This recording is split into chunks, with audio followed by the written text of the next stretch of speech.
Assalamualaikum warahmatullahi wabarakatuh. Pada video kali ini kita akan membahas mengenai anak berkebutuhan khusus.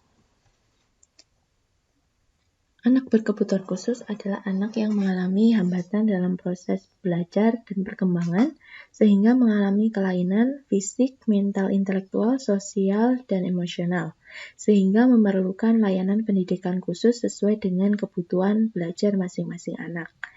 Nah, anak berkebutuhan khusus biasanya memerlukan pelayanan pembelajaran yang spesifik, berbeda dengan anak pada umumnya karena mengalami hambatan dalam belajar maupun perkembangan. Nah, anak berkebutuhan khusus itu dibagi menjadi dua kategori. Yang pertama adalah anak yang memiliki kebutuhan khusus yang bersifat permanen dan yang bersifat temporer. Anak yang memiliki kebutuhan khusus yang bersifat permanen bisa disebabkan oleh kelainan tertentu. Contohnya adalah anak yang memiliki kelainan pada mata atau telinganya sehingga tidak dapat melihat maupun mendengar. Itu biasanya bersifat permanen. Selanjutnya adalah anak yang memiliki kebutuhan khusus yang bersifat temporer. Anak berkebutuhan khusus yang bersifat temporer ini adalah anak yang mengalami hambatan belajar atau perkembangan yang disebabkan oleh situasi atau kondisi lingkungan. Contohnya, anak mengalami kesulitan menyesuaikan diri karena kondisi kerusuhan atau bencana alam. Kemudian bisa juga anak mengalami kesulitan berbicara karena penggunaan bahasa yang berbeda antara di rumah atau di sekolah, atau yang disebut sebagai kedwibahasaan. Jadi kalau anak seperti ini dia bingung terhadap bahasa yang digunakan. Kadang kalau di rumah orang tua menggunakan dua bahasa yang berbeda, itu juga akan menyebabkan anak mengalami speech delay atau keterlambatan dalam berbicara. Nah, selanjutnya adalah anak mengalami kesulitan membaca karena kesalahan guru dalam mengajar. Itu juga bisa membuat anak memiliki hambatan dalam belajar ataupun perkembangan, dan sebagainya. Nah, anak berkebutuhan khusus temporer apabila tidak mendapatkan intervensi yang tepat atau sesuai dengan hambatan belajarnya bisa menjadi permanen.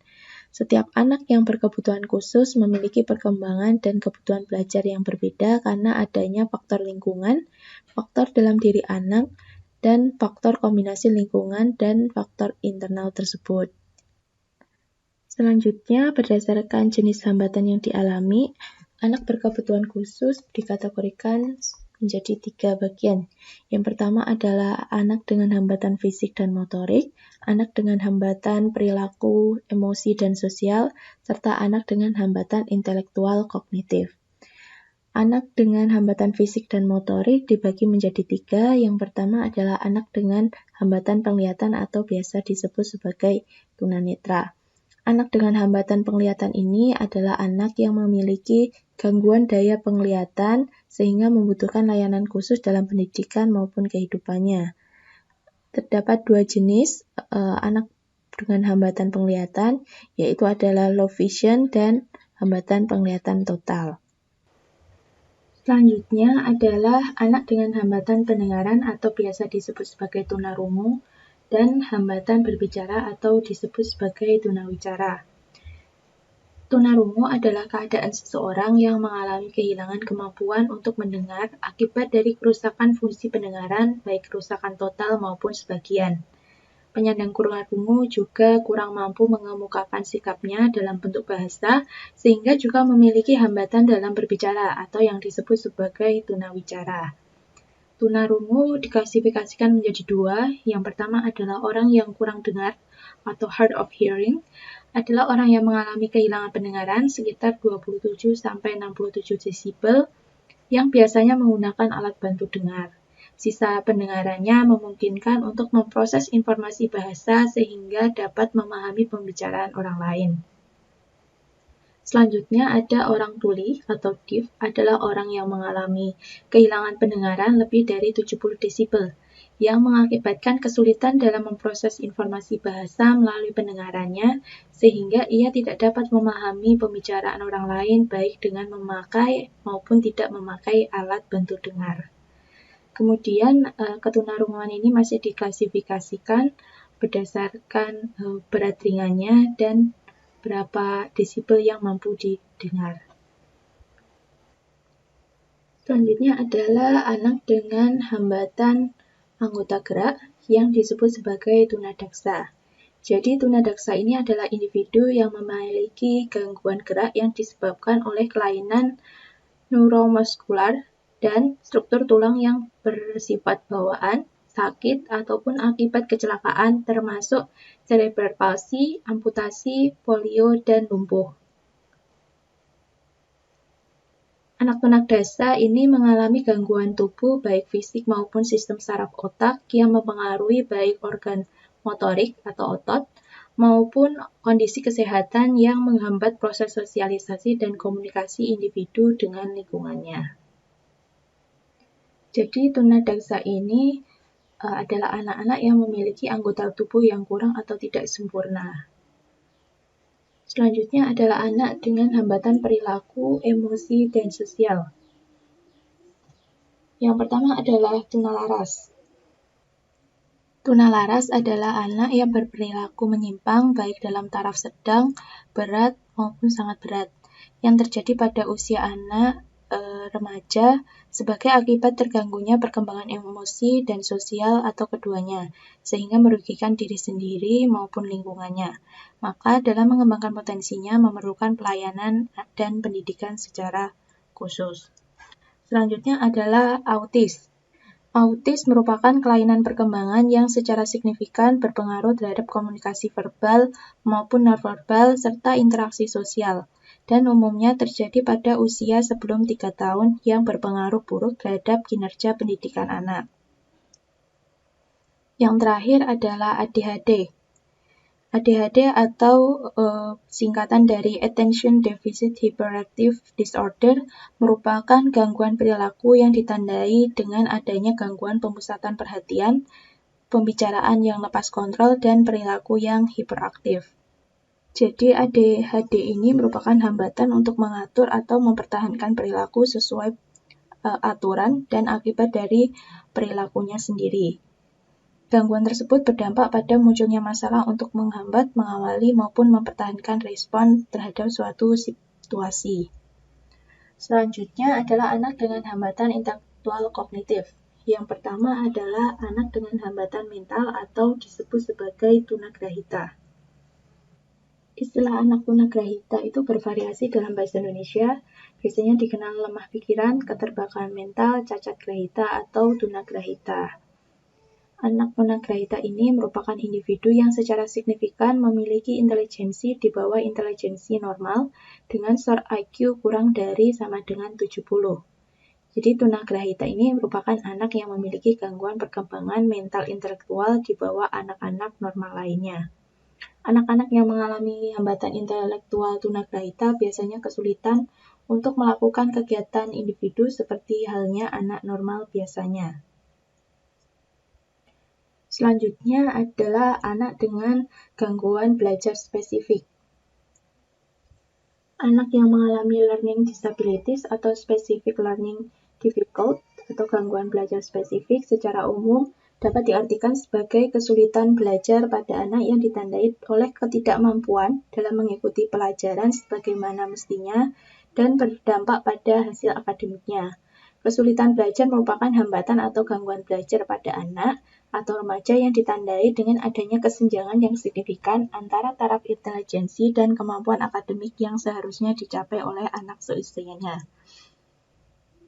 Gangguan ini merupakan gangguan yang kasat mata, berupa kesalahan dalam membaca atau biasa disebut sebagai disleksia, menulis yang disebut sebagai disgrafia, dan berhitung yang disebut sebagai diskalkulia. Kesalahan yang terjadi akan selalu dalam kesalahan yang sama secara terus-menerus dan di bawah seumur hidup. Selanjutnya adalah anak yang lamban belajar atau disebut sebagai slow learner. Slow learner adalah anak yang memiliki prestasi belajar rendah atau di bawah rata-rata anak pada umumnya, pada salah satu atau seluruh area akademik, tapi tidak tergolong tunagrahita. Dalam hal ini, anak yang lamban belajar membutuhkan waktu yang lebih lama dalam memahami suatu materi dibandingkan dengan teman yang lainnya. Anak dengan kemampuan intelijensia di atas rata-rata dibedakan menjadi dua, yaitu anak yang memiliki potensi kecerdasan istimewa atau gift dan anak yang memiliki bakat istimewa atau talented. Mereka adalah anak yang memiliki potensi kecerdasan, kreativitas, dan tanggung jawab terhadap tugas di atas kemampuan anak-anak seusianya, sehingga untuk mengoptimalkan potensinya diperlukan pelayanan pendidikan khusus. Untuk mengetahui apakah seorang anak itu berkebutuhan khusus, maka diperlukan yang namanya identifikasi anak berkebutuhan khusus. Identifikasi anak berkebutuhan khusus merupakan usaha dari orang tua, guru, maupun tenaga kependidikan lain untuk mengetahui apakah seorang anak mengalami kelainan fisik, intelektual, sosial, emosional, dan sensoris neurologis dalam pertumbuhan atau perkembangannya dibandingkan dengan anak-anak lain seusianya. Apabila seorang anak mengalami kelainan, maka perlu dilakukan identifikasi apakah anak tersebut termasuk tunanetra, tunarungu, tunadaksa, tunagrahita, atau mengalami gangguan belajar spesifik, slow learner, tunalaras, autis, maupun ADHD. Identifikasi dilakukan dengan cara menghimpun data anak berdasarkan gejala yang nampak pada siswa dengan menggunakan alat identifikasi anak berkebutuhan khusus. Kegiatan identifikasi ini diperlukan untuk 5 hal sebagai berikut. Yang pertama adalah untuk penjaringan atau screening. Jadi anak-anak yang menunjukkan gejala-gejala tertentu ini akan dianalisis sehingga dia tergolong anak berkebutuhan khusus jenis apa atau kategori apa. Selanjutnya adalah pengalih tanganan atau referral. Pada referral ini perujukan anak oleh guru ke tenaga profesional lain untuk mengatasi masalah yang terjadi pada anak-anak yang terkait. Selanjutnya adalah klasifikasi. Klasifikasi digunakan untuk menentukan apakah anak berkebutuhan khusus yang telah dirujuk ke tenaga profesional memerlukan penanganan lebih lanjut atau langsung dapat diberi pelayanan pendidikan khusus. Jika anak tersebut memerlukan penanganan lebih lanjut, misalkan pengobatan, terapi, latihan khusus, dan sebagainya, maka guru bisa mengomunikasikan dengan orang tua anak tersebut. Namun, jika tidak, anak tersebut dikembalikan ke kelas semula untuk mendapatkan pelayanan pendidikan khusus di kelas reguler. Selanjutnya adalah perencanaan pembelajaran. Guru perlu menyusun program pembelajaran yang diindividualisasikan atau biasa disebut sebagai PPI. Dasarnya adalah dari hasil klasifikasi. Setiap jenis dan gradasi atau tingkat kelainan anak berkebutuhan khusus memerlukan program pelayanan atau pembelajaran yang berbeda satu sama lain. Yang terakhir adalah untuk pemantauan pembelajaran. Kemajuan belajar perlu dipantau untuk mengetahui apakah program pembelajaran khusus yang diberikan berhasil atau tidak. Apabila dalam kurun waktu tertentu anak tidak mengalami kemajuan yang signifikan, maka perlu ditinjau kembali. Beberapa hal yang perlu ditelaah, apakah diagnosis yang kita buat sudah tepat, ataukah PPI atau metode pembelajaran yang digunakan sudah sesuai atau tidak.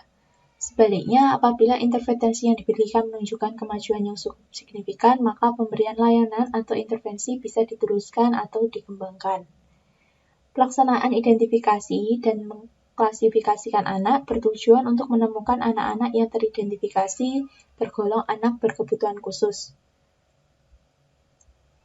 Berikut ini adalah contoh dari alat identifikasi anak berkebutuhan khusus. Ini adalah contoh identifikasi pada jenis slow learner. Setelah melakukan identifikasi, hal selanjutnya yang dilakukan adalah melakukan assessment. Assessment merupakan suatu usaha untuk menghimpun informasi yang relevan guna memahami dan menentukan keadaan individu atau anak berkebutuhan khusus tersebut.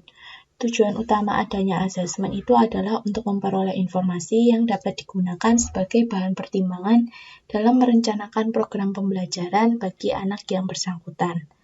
Nah, kegiatan asesmen ini bisa dilakukan oleh guru, orang tua, maupun tenaga profesional lainnya. Terdapat beberapa kegiatan asesmen. Yang pertama adalah asesmen akademik. Asesmen akademik ini meliputi 3 aspek, yaitu kemampuan membaca, menulis, dan berhitung.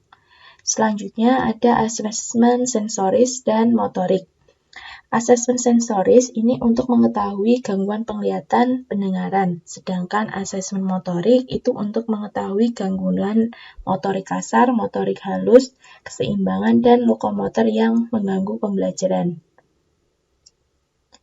Asesmen yang terakhir adalah asesmen psikologis, emosi, dan sosial. Asesmen psikologis dapat digunakan untuk mengetahui potensi intelektual dan kepribadian anak.